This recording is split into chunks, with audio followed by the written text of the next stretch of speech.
I recently discovered that my stepsister and stepfather are planning to kill me. This is not a joke. They want my inheritance and have even threatened to kill me. I caught them in the act with their text messages. Let me give you the full story. I'm a 26-year-old guy. A few years ago, I was living the independent life, away from any family drama. To really start the story, I need to rewind to when my dad passed away, which really hit us hard. My mom is the gentle type, and his death really took a toll on her. Fast forward a bit, and she's remarried to a guy named Carl. Carl has a daughter, Brenda, from his first marriage. I never warmed up to Carl. Something about him just seemed off from the get-go. Maybe it was how quickly he moved in or the way he hovered whenever my mom talked about finances. Brenda was another story. Same. She was the same age as me but lazy as heck. She flunked out of college and just glued herself to my mom's couch, living off her money. I moved out because I couldn't bear to watch what felt like a slow-motion disaster. Living on my own was like a breath of fresh air. I landed a decent job, got my own place, and life was looking up. Then last year I got a call from my mom's doctor. Her health was on the decline due to a complex heart condition. I had a feeling that my mom needed more help, and I thought it might not be right for Carl and Brenda to be alone with her. So I decided to move back in with my mom. I told Jenna, my girlfriend, and it was tough. We had plans like moving in together or even getting a dog. But Jenna got it. She's always been good at understanding things. When I moved back, everything looked the same. It was the same situation, but it felt completely different. Carl was very charming, spending a lot of time with Buddy and Son. Brenda barely acknowledged me, just a nod here and there. It seemed like she was owed something by the world. I settled back into my old room, which was surprisingly untouched except for a bit of dust. It seemed like Carl wasn't big on cleaning unless it involved cleaning out my mom's bank account. I laid low for the first few days just watching their routines. Brenda was a permanent fixture in front of the TV, controller in hand. Carl was out a lot, either eating or sleeping. He was hitting the golf course or having brunch with his buddies. He never mentioned them before seeing my mom, who was so fragile. It was tough. We talked a lot about the old days and about Dad. I steered clear of bringing up Carl or Brenda because every time I did, she'd just sigh and switch topics. Their spending habits were another red flag. Carl sported new golf clubs almost weekly, and Brenda's tech gadgets were always the latest model. They weren't exactly discreet. I started keeping a closer eye on my mom's pension to make sure she wasn't being taken advantage of. A couple of weeks in, I hired Nora as my mom's caregiver. She had great credentials and was highly recommended. Carl wasn't happy about it and gave me a hard time about how unnecessary it was, but I stood my ground. My mom needed real care, and I was going to make sure she got it. I was going to make sure she got the care she needed, and it turned into a juggling act between work and home life. My boss was flexible, and Nora was a real lifesaver. She kept me updated on my mom's health and managed her meds professionally, which eased my mind a bit. Then one night, I decided it was time to set up a camera in my room. I'm not paranoid, but I felt like I needed to have some security. It was just a small camera hidden away on a shelf. I put it on the shelf, figuring it was more for my peace of mind than anything else. Boy, was I wrong. Little things started to seem out of place. A moved document, a shifted folder. Nothing huge, but enough to raise questions. Then, one evening, I checked the camera footage and caught Carl and Brenda sneaking into my room and searching through my stuff. They looked particularly interested in paperwork about the will or power of attorney that my mom had mentioned wanting to make sure I was taken care of. It seemed Carl and Brenda had found out about it. I got wind of that and they weren't pleased. I kept the camera rolling, collecting more evidence every day. They were plotting, but I wasn't sure exactly what. All I knew was that I had to protect my mom and myself. I wasn't about to let them win, not under my watch. I've been back home for about a month now. Let me tell you, it feels like walking on eggshells every day. Something new pops up that just doesn't sit right with me. Carl and Brenda have this routine down pat. He's out playing golf or meeting up with his so-called buddies, and she's usually locked in her room or shopping online with mom's credit card. One morning, I was making coffee when I overheard Carl on the phone in the next room. He was speaking in hushed tones, which is unusual for him because he's typically loud enough that you can hear him without even trying. I couldn't catch the whole conversation, but it was about property and money. I had my suspicions. When I got to work that day, I stayed back, saying I had a teleconference. I wanted to see what they did when they thought I wasn't around. Brenda came out of her room with this smug look on her face and joined Carl in the living room. They didn't notice me peeking from the hallway. They started talking. They were talking about securing their future and how they needed to handle the situation. I couldn't believe it. They were plotting right there in the open. I knew I needed to keep a closer eye on them, so I set up a couple more cameras in the common areas. One in the living room and another in the dining area. I'm no tech wizard, but Jenna helped me get them set up over the weekend. She was worried sick, but she knew as well as I did that we needed evidence if we were going to succeed. To protect Mom, things got weirder the following week. Mom had a good day, one of those when she's almost her old self. We spent some time in the garden, and she talked about Dad and the trips they used to take. I saw Carl watching us from the window, and he didn't look pleased. It's like he hated seeing her happy or something. That night, I reviewed the new camera footage and saw Carl entering Mom's office, a place he usually had no business being. He was going through her papers, probably looking for financial documents or the will. I decided it was time to have a chat with my mom about the situation. It was a tough conversation. I didn't want to stress her out, but she needed to know. I told her and Brenda about the cameras and what I thought was going on. My mom was quiet for a long time. Then she just nodded and said she'd been feeling uneasy too, but was too afraid to say anything. She asked me to handle it to make sure everything was okay. I was really sad to see her like this, trusting me to fix a mess in her own house. The next day, I took a day off and followed Carl. I know it sounds like something out of a spy movie, but I had to know what he was up to. He met up with a couple of shady-looking characters at a golf club. I couldn't get close enough to hear, but I took some photos. When I got back home, I checked Brenda's room while she was out and I found receipts for expensive items she'd bought with her mother's money. That evening, I tried to get more information from Carl. I asked him about his day, but he was evasive. He said he was busy and had things to take care of. Brenda was watching TV, smiling like she knew something I didn't. It was infuriating. A few days later, things came to a head. I got a call from the bank.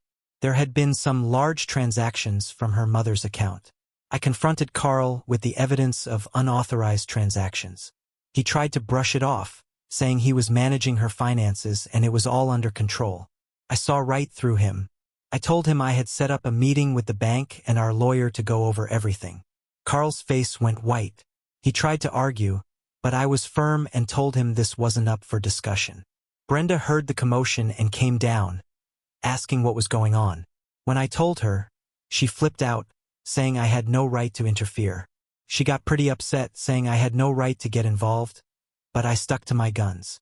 Mom was watching from the doorway, and I could tell she was scared but also relieved that someone was finally standing up to them.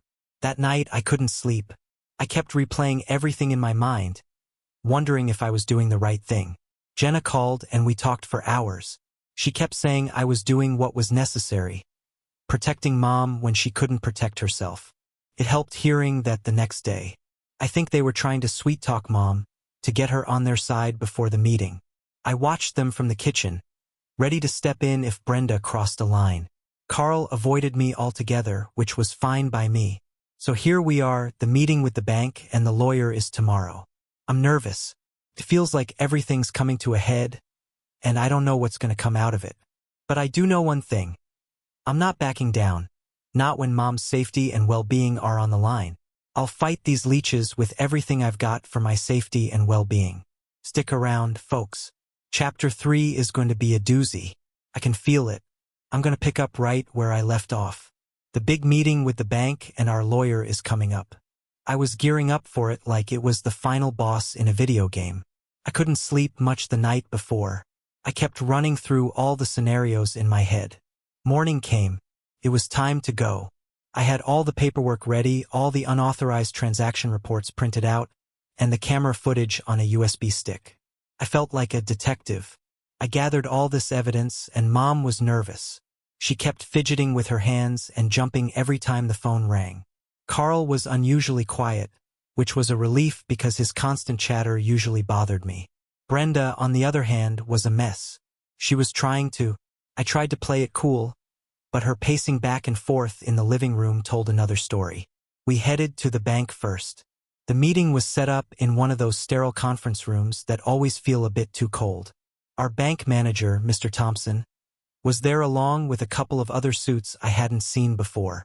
They all had that serious, no-nonsense look on their faces.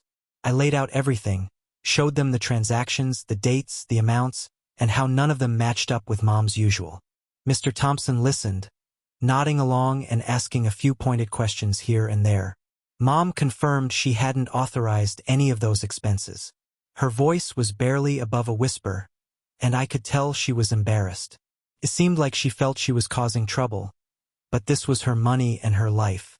Carl tried to interrupt a few times, spinning some story about how he was just trying to help manage finances better and invest in this and that.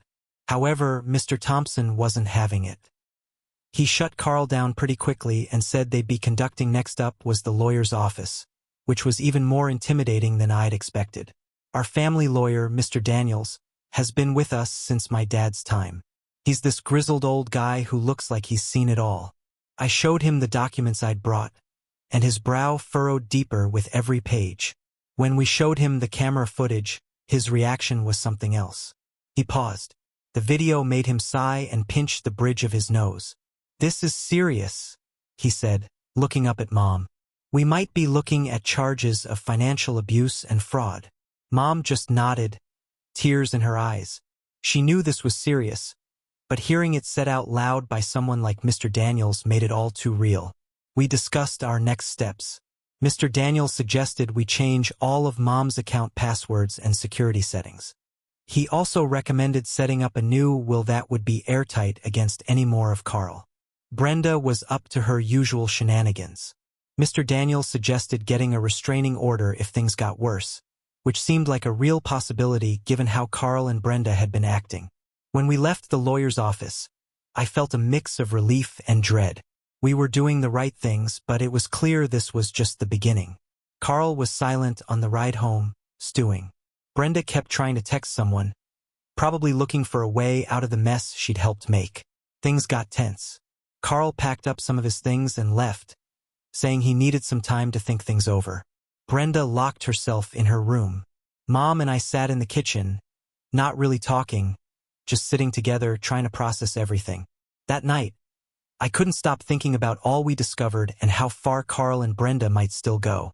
I got up and checked the locks on all the doors and windows and double-checked the new security settings I'd installed on Mom's accounts. I had a feeling Carl might try something else, so I wasn't taking any chances. The next morning was pretty quiet. Brenda was gone. Turned out she'd packed a bag in the night and left no note or goodbye. Mom was upset, but there was also a sense of relief in her eyes. It was like she could finally breathe again without Brenda's dark cloud hanging over the house. We spent the day reviewing everything with Mr. Daniels over the phone. We wanted to make sure everything was legal and above board. We're going to push on with the financial abuse investigation. He advised us to be vigilant and to keep doing everything. I'm writing this down because I don't want to forget any details.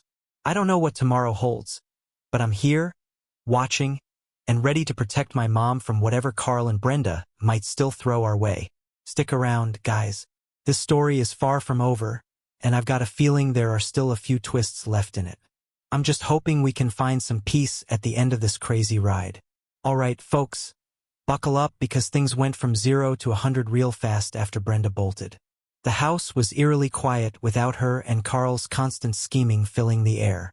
Mom and I were trying to get back to some kind of normal, enjoying the peace, but I guess that was too much to ask for a couple of days after Brenda left.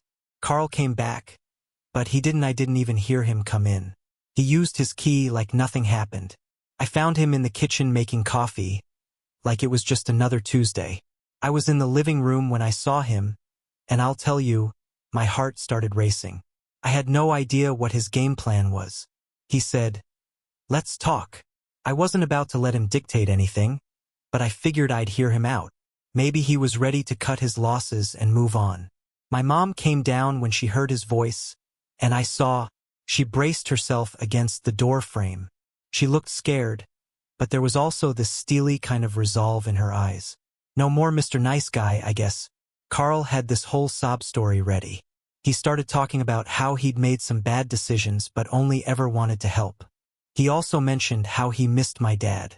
It was like watching someone flip a switch, fake tears and all. But Mom and I weren't buying what he was selling. Not anymore. I asked him straight up what about the money, and he was looking for the will. He tried to brush it off, saying he was just trying to be proactive about finances.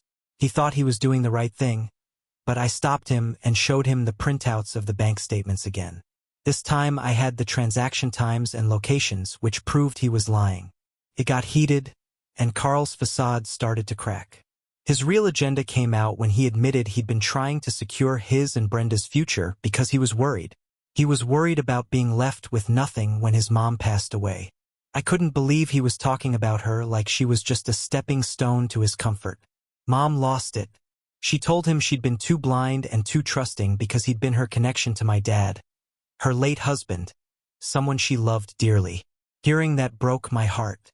Guys, she was so vulnerable, and this jerk exploited that. We told Carl it was time to leave for good. This time, his response was that he actually threatened to sue us for emotional distress and loss. Can you believe that? Luckily, we had Mr. Daniels on speed dial. A quick call put that nonsense to bed. Mr. Daniels reminded Carl about the ongoing investigation and suggested he reconsider his position unless he wanted to add legal fees to his troubles. Carl left, but not quietly. He knocked a chair over on his way out and slammed the door so hard a picture fell off the wall.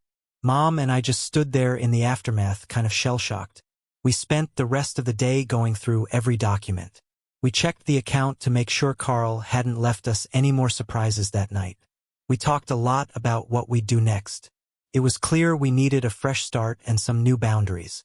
We decided to change the locks, update all security systems, and even talked about selling the house and moving somewhere smaller. Just the two of us, it felt good making plans and taking control back. But then, as if we hadn't had enough excitement, Brenda showed up the next morning alone. No luggage, looking a mess. She'd come to apologize. She said that it turned out that life on her own wasn't as glamorous as she'd thought it would be.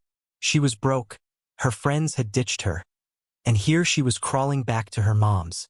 Her mom's a softie, always has been. She listened to Brenda, offered her a seat and coffee, but I was wary. I had to be right. We sat down at the kitchen table, the same place where we'd had countless family breakfasts, and listened to Brenda spill her guts. She talked about feeling overshadowed by Carl was feeling pushed to do things he knew were wrong. It was a lot to take in. We decided to give her a chance on a trial basis. There were strict rules, limited access to finances, and mandatory family counseling. Brenda agreed. She seemed relieved. I guess hitting rock bottom can change your perspective. So now we're trying to navigate this new dynamic. It's awkward and tense at times, but also kind of hopeful. Mom's doing better. She's smiling more. I'm keeping my guard up, making sure Brenda sticks to the plan. It's a day-by-day thing, but we're getting there. Things had been somewhat normal at home after Carl's last visit, the one where he dropped off those bewildering documents. We had just begun to piece together a semblance of normalcy when Brenda asked for a family meeting one evening after dinner. The atmosphere was immediately tense. Her serious tone and uneasy glances suggested that this wasn't just about any household matter. We all settled in the living room. The air was thick with anticipation. Brenda took a deep breath and began. She took a deep breath and her hands were fidgeting in her lap. She said, "I've been thinking a lot." She avoided eye contact and said, "There's something I need to tell you." She said it was about her dad and Carl. My mom and I exchanged a worried look. We had been through a lot already. The thought of more secrets was exhausting. Brenda continued, her voice shaky. She said, "Dad had plans. Plans that involved me. He wanted me to help him get rid of you." His eyes met mine, and I saw remorse in them. He thought that if I were out of the picture, he could manipulate Mom into changing her will and leaving everything to him. The room went silent. It was one thing to suspect Carl of financial deceit and manipulation, But to hear that he'd considered something as heinous as harming me to gain access to Mom's wealth was chilling. Mom's face drained of color. "Brenda," she whispered, her voice a mix of sadness and I was in disbelief. "I didn't go along with it, I swear." Brenda rushed to add her words, tumbling out in her urgency to explain. "I told him no. I wouldn't be part of any plan like that. That's part of why I left suddenly that day. I couldn't bear it. I couldn't bear being part of his schemes, watching how he treated everyone." Brenda's confession seemed to unburden her somewhat, but the rest of us were left reeling. I felt a mix of anger and relief. Anger. I was surprised that Carl could even think of such a plan. I was relieved that Brenda had the courage to reject it. "We need to be careful," I finally said, breaking the heavy silence. "Carl is desperate, and desperate people are dangerous." Mom nodded, a determined look settling over her features. "We will be," she assured her, her voice stronger now. "We'll handle this together as a family." We spent the rest of the evening discussing our next steps. It was clear that we needed to tighten our security measures and remain vigilant. Brenda's willingness to come clean about Carl's intentions were a grim reminder of the lengths he might go to. The next day we called Mr. Daniels, our lawyer, and updated him on Brenda's revelations. He advised us to document everything and consider additional legal protections. We also contacted the local police to inform them of the potential threat. They promised to keep an extra watch on our property and advised us on further safety measures. Despite the turmoil, there was a silver lining in seeing Brenda fully turn her back. Despite Carl's manipulations, she was making real efforts to mend her ways and rebuild her relationship with Mom and me. While her confession was disturbing, it brought us closer together. Over time, it tore down the last of the walls she had built around herself. As days turned into weeks, our home began to feel secure once more. It wasn't just fortified by alarms and locks. It was fortified by the renewed trust and unity among us. Brenda enrolled in some community college classes. She was focusing on her future. She was determined to prove that she was more than Carl's daughter. After Brenda's confession about Carl's intentions, everything moved pretty fast. Once we decided to involve the authorities more deeply, Brenda, who knew a lot, was determined to see justice served, not just for her own sake but for the safety and security of our family, especially Mom. After gathering ourselves and making sure that every detail of Brenda's testimony was documented, we contacted the local police department. The urgency of the situation was clear as we drove to the station. The silence in the car was filled with a mix of anxiety and resolve. Brenda was quiet, but her determination was evident. She was ready to face whatever came next at the police station. Brenda took a deep breath and told the officers everything. She explained how Carl had planned to manipulate and potentially harm me to gain unrestricted access to Mom's finances. The officers listened intently.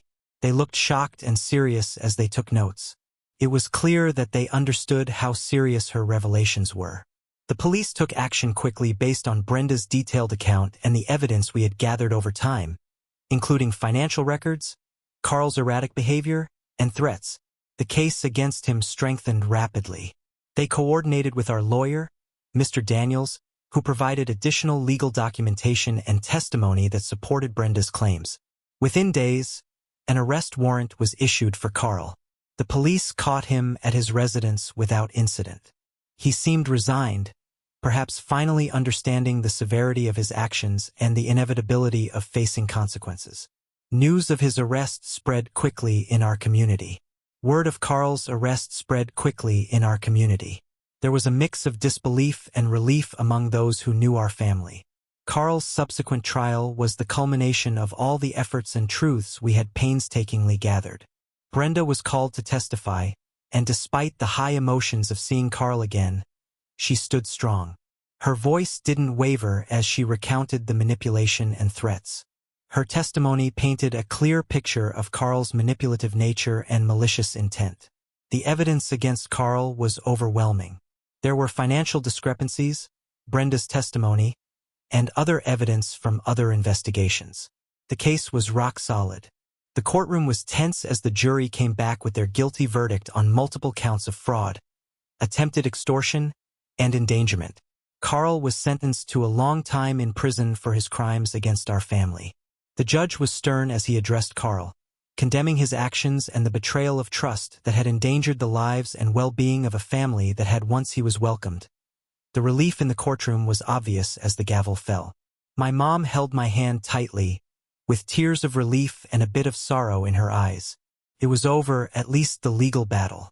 Brenda exhaled deeply, and a visible weight lifted from her shoulders in the days that followed.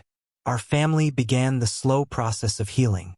The house felt safer, lighter, as if Carl's presence had been a shadow that was finally gone. My mom started to smile more, and her laughter returned in bursts that filled the rooms. Brenda was a sister to us all now, and she helped us heal. She was honest and brave, and she helped us recover from Carl's actions. We knew that while the legal process was over, we still had to recover emotionally. But we had a newfound strength and unity. Carl's actions had brought us together. As I think about these events, I realize that the story was about more than just uncovering secrets.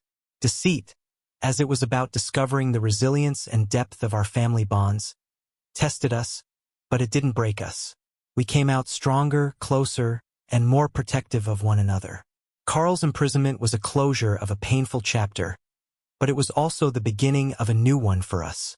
We rebuilt and moved forward with the past firmly behind us. We learned that together, there was no hardship too great, no betrayal too deep that we couldn't overcome as a family.